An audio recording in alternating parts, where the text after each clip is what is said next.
We don't care about rate cuts. We care that the Fed's no longer the enemy.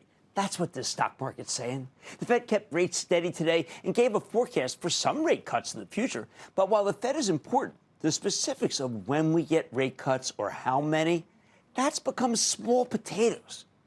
The important thing is that we can afford to think about earnings again, rather than worrying endlessly about the Fed's next move. A lot of people want to play that part of the game. Not me. I prefer to try to make money in the market. And for that, the earnings are what truly matter. Remember, I am not an economist or a Fed diviner. I am a dollar sign represented by a man.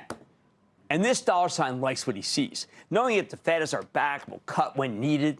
That's why the Dow gained 401 points today. S&P jumped 0.89%. NASDAQ pole vaulted 1.25% today. But the key thing is we've reached the point in the cycle where you don't need to fret about the Fed. We're so used to parsing every word from Fed Chief Jay Powell, every statement, every press conference. I said, forget that. Parse all you want. I'm going to go recommend NVIDIA. Buy some Eli Lilly for the charitable trust. Of course, I'm not telling you the Fed's irrelevant. Couldn't be further from the truth. But I fall squarely into the camp of the late Marty Zweig, who dispensed wisdom from his perch on the iconic Wall Street Week with Louis Rukeyser show. Marty always said, don't fight the Fed and don't fight the tape. That meant if the Fed was raising rates, you needed to be cautious.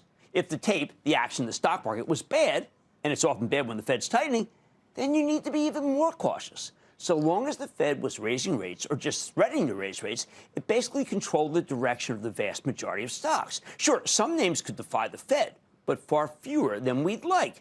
And then once the Fed's not raising, well, you know what? Why don't I analogize so you understand? I used to take my youngest daughter to a huge Dave & Buster's in Philly with Pop when she was little, and she had this game. She wanted me to play. I hated it. It was had a giant claw. You know, you put a quarter in, you got to direct the claw. We'd spend maybe $30 on that stupid claw. And at most, we caught maybe, I don't know, a 5-inch high troll doll worth about 15 cents. Real bad risk reward. When the Fed's tightening, picking winners in the stock market is like playing with that Dave & Buster's claw. But when the Fed's done tightening, it's like the claw suddenly works. You can actually pick things up. Someone might be worth something big.